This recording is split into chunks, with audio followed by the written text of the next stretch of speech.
உதடுகளின் மாறுபாடு. வாயின் தாறுமாறுகளை உன்னை விட்டு அகற்றி உதடுகளின் மாறுபாட்டை உனக்கு தூரப்படுத்து. நம்முடைய வாயின் வார்த்தைகளினால் மற்றவர்களை தூஷிக்க கூடாது.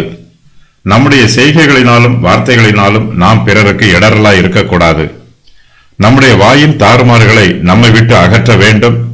நம்முடைய உதடுகளின் மாறுபாட்டை நமக்கு தூரப்படுத்த வேண்டும். பிறரை சபிப்பது, பொய் சொல்லுவது, புறம் கூறுவது, தீமையான வார்த்தைகளை பேசுவது, அசுத்தமான வார்த்தைகளை பேசுவது, மதியீனமான வார்த்தைகளை பேசுவது ஆகிய எல்லாவற்றையும் நமக்கு தூரப்படுத்த வேண்டும்.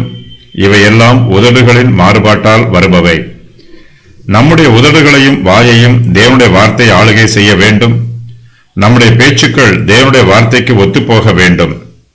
கர்த்தருடைய வார்த்தை நம்மை ஆளுகை செய்யவில்லை என்றால் நம்முடைய வாயின் வார்த்தைகள் தாறுமாறாய் இருக்கும். நம்முடைய உதடுகளும் மாறுபட்டு பேசும். நம்முடைய வார்த்தைகள் தேவனுடைய சமூகத்திற்கு முன்பாக அங்கீகரிக்கப்படாது. பொய் பேசும் உதடுகளை கர்த்தர் விரும்ப மாட்டார்.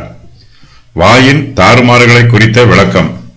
மாறுபாடான பேச்சு, வாயின் தாறுமாறுகள், உதடுகளின் மாறுபாடு.